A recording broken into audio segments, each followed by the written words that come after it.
All right, Shalom. First and foremost, I want to give all praise, glory, and honors unto Yahweh by Hashem Yahweh Shai, by Hashem Rakak Wadash. Double honors to the apostles and the elders of Great Millstone. Shalom to the hopeful elect.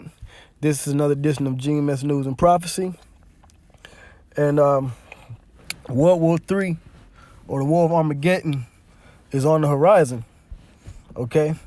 It's all on the news. Different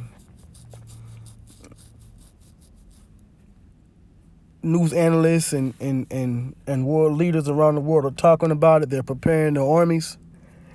And it's only a matter of time.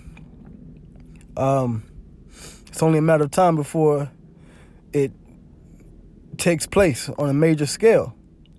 Okay? I have a couple articles, a couple of headlines I want to read and go into just to speak on these things. The first one I have here is from Express. It says World War III, the 4 biggest conflicts in the world right now that could trigger war. Okay? It says World War III is a re-emerging concern in the 21st century. As international communities are at loggerheads now more than ever, and wars have broken out in pockets around the globe. Okay? And this is all according to Scripture. Okay? You know, we're in the time of the end, the time of Esau society, and whenever an empire or a kingdom collapses, there's always a number of wars and different battles and skirmishes that take place before the collapse. Okay? So before I go any further in the article, I'm going to read the scripture, right? Back in Matthew, the 24th chapter, right? And I get to the point. This is verse 6.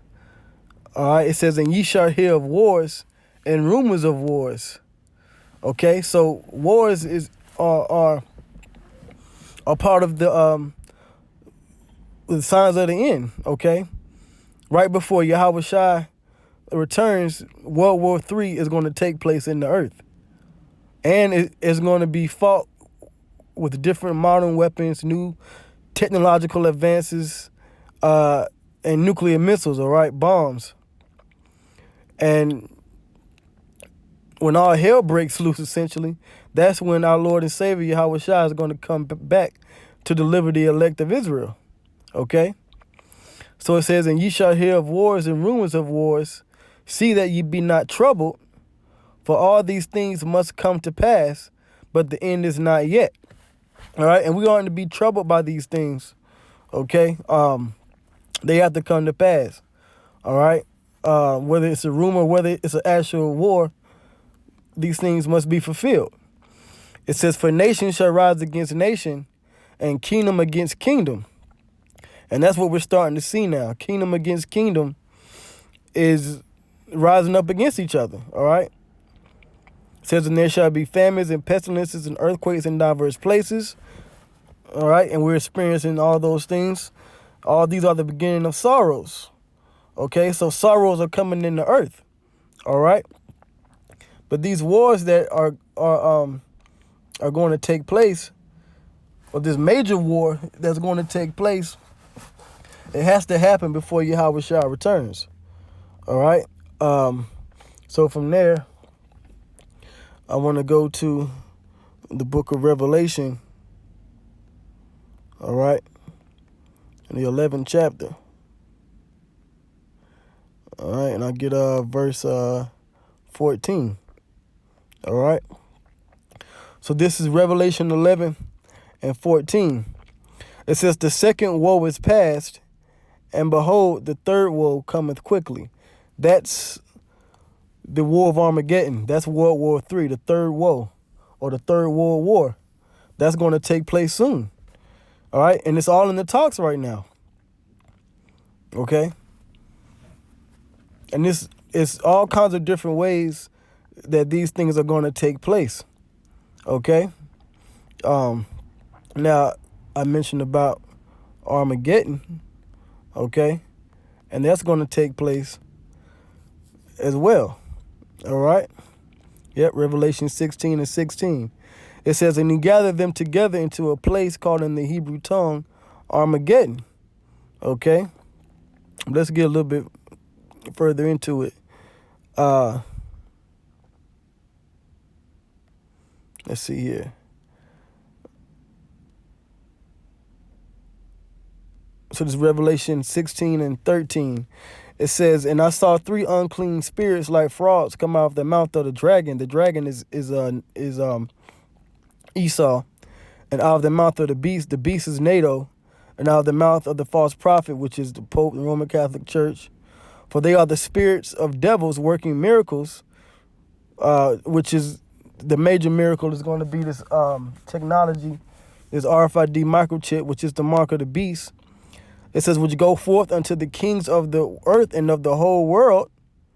And Esau is known for going to these different nations and kingdoms, starting wars, okay? It says, to gather them to the battle of that great day of the power Almighty. All right? That great battle is the battle of Armageddon. It says, behold, I come as a thief. And this is Yahweh Shai saying, blessed is he that watcheth and keepeth his garments, lest he walk naked and they see his shame. And this is what we're doing. We're watching for this battle to start to gather these nations, right? Or we're watching as these nations are gathering for this battle. Okay? So now let's go back here. Okay? So let's see here. It says World War III concerns are a developing concern among some people, as international relations have soured in recent years, opening up opportunities for conflict in countries around the world. Whether conflicts are a bitter exchange of words or physical blows, some of them come with grave implications. All right? And so these are the different four conflicts that could lead to World War III. You have India versus Pakistan, which both these countries, they have nuclear missiles. Okay? But now what I did find ironic was for the rest of these, okay, as you can see on the chart here, it says World War III, the four biggest conflicts in the world right now that could trigger war. India versus Pakistan, which is the first one. China versus the U.S., which is Babylon the Great. Russia versus the U.S. and Iran versus the U.S. So America or the U.S., all right, is really the main combatant, all right, that's going to be involved in this next world war. Okay? All right? Like I said, China versus the U.S., which, definitely with this trade war and certain issues going on in the South China Sea, that's definitely a reason for them to go to war. Okay? It says Russia versus the USA, and there's definitely tension, especially with the Crimea situation and the Ukraine, that would get Russia and the U.S. involved in a war. And you got Iran in the U.S. Okay? See here. Right? Yep, and Iran in the U.S. All right? And as the scriptures say, the least of the flock is going to draw Babylon into the Third World War. Okay? And also Iran's major enemy in the Middle East is Israel. Okay? Israel is the least of the flock. Matter of fact, let me get that scripture. Okay? Right? The least of the flock. Which the least of the flock is speaking about the so-called Jews. Okay? It's totally random here. All right, but I believe it's in Jeremiah 48.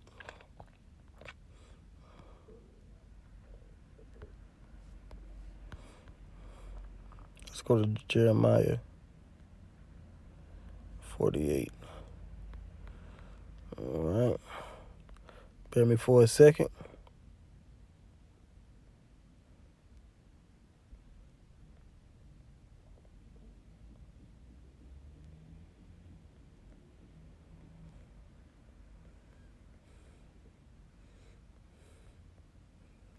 It actually might be. All right. So I found a scripture here. It's Jeremiah 15:45. It says, "Therefore heed the counsel of the Lord that he hath taken against Babylon, and his purposes that he hath purposed against the land of the Chaldeans. Surely the least of the flock shall draw them out." All right. So the least of the flock, like I said, is Israelis, and they're going to draw America out into this battle into World War III. It says, "Surely he shall make their habitation desolate with them." All right, and America's going to be destroyed, and the land of Israel is going to be destroyed by nuclear missiles. Okay, but that land is going to be rebeautified when the true children of Israel are placed back in the land. All right, once the elect are delivered. Okay, so now let's now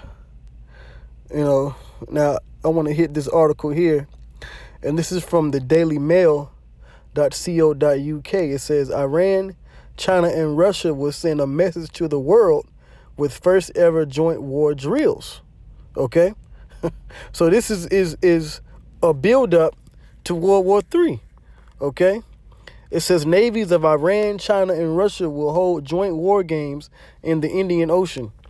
Admiral Hussein Khanzadi said the drills would take place in the near future.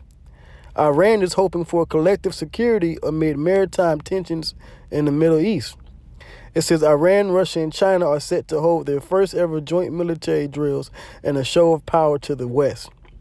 So you can see the buildup here. All right, like I said, this is something that they want to have happen in the near future, and it's inevitable. We'll go to camp and we'll hold up different signs saying World War III is coming, or the nuclear missiles are going to destroy America. And these Edomites, these American Edomites, they walk by and laugh, saying Russia's not going to do nothing, or America's got the strongest military. Well, I have news for you. America can't stop the combined forces of his enemies and even his allies coming against it. Okay? Things are going to happen soon, man. All right? And the Heavenly Father, and I want to get that scripture as well. All right? He's going to have all these countries come together.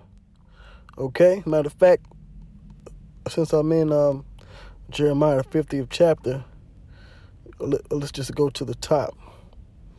All right? So this is Jeremiah 50:2. It says, "Declare ye among the nations and publish and set up a standard. Publish and conceal not. Say Babylon is taken, Bel is confounded." Babylon is America. "Merodach is broken in pieces. Her idols are confounded. Her images are broken in pieces." And all the worship of this place is going to be done away with. It says, "For out of the north there cometh up a nation against her," starting with Russia. All right, "other Edomites, which shall make her land desolate, and none shall dwell therein. They shall remove, they shall depart both man and beast." And what's going to do that? What's able to make the land desolate? Nuclear missiles. Okay, ICBM or intercontinental ballistic missiles have the power to destroy both man and beast out of this land. Okay, I'm gonna jump down to verse 9. It says, "For lo, I will raise and cause to come up against Babylon an assembly of great nations from the north country." All right, so this is verse 9. It says, All right. It says, "For lo, I will raise and cause to come up against Babylon an assembly of great nations from the north country." So an assembly of great nations. And like I just read in the article, you got Iran, China, and Russia coming together. All right. To show their power against who? The West, which includes America, NATO. All right. It says, "And they shall set themselves in array against her. From thence she shall be taken. Their arrows, which are the nuclear missiles, shall be as of a mighty expert man. None shall return in vain." All right. So this assembly of great nations is going to take America out, man. World War III is on the horizon. Okay. And this is another article from Express. It says, "World War III fears terror as UK will be outgunned and destroyed if Russia battle began." Okay. And guess what? The UK is a part of NATO. All right. The beast, as it says in Revelation. All right. All right. So the West is soon to be involved in this upcoming battle of World War III. All right. The war of Armageddon. And that's when all these nations and all these places and all these heathen nations are going to be destroyed, because Yahweh Shai himself, our Lord and Savior, is going to destroy their armies and deliver the children of Israel. Okay? And that's mainly the point. That's pretty much all I wanted to bring out. Matter of fact, it's on my spirit, so I'll leave off on one more scripture. Let's go to the book of Joel, the 3rd chapter. Okay. Joel 3. All right. And we pretty much know the scriptures, but I want to get this point. This is Joel chapter 3. And 14, it says, multitudes in the valley of decision. That's the valley of Jehoshaphat. Okay. Which is over there in the Middle East, where World War III is going to take place. It says, "For the day of the Lord is near in the valley of decision." So this is the day of Yahweh Bashmi Yahweh Shai, all right? This is the day that the Heavenly Father is going to take these nations out. Okay? In one fell swoop. Okay? "The sun and the moon shall be darkened, and the stars shall withdraw their shining," which is the understanding that these nations have, starting with Esau. And this is the point, verse 16. "The Lord also shall roar out of Zion and utter his voice from Jerusalem, and the heavens and the earth shall shake. But the Lord, Yahweh Shai," all right, starting through the power of the Heavenly Father, Yahweh, it says, "will be the hope of his people and the strength of the children of Zion." All right, because the so-called black Spaniards and Native Americans are going to be delivered. All right, but only the elect of those people, which are the true children of Israel, we're going to be delivered, and these nations are going to be put down. All right, but I just want to bring that out. World War III is near. The day of the Lord is near, and it's only a matter of time before this kingdom falls. So with that, I hope this was edifying, and until the next one, I'll say shalom.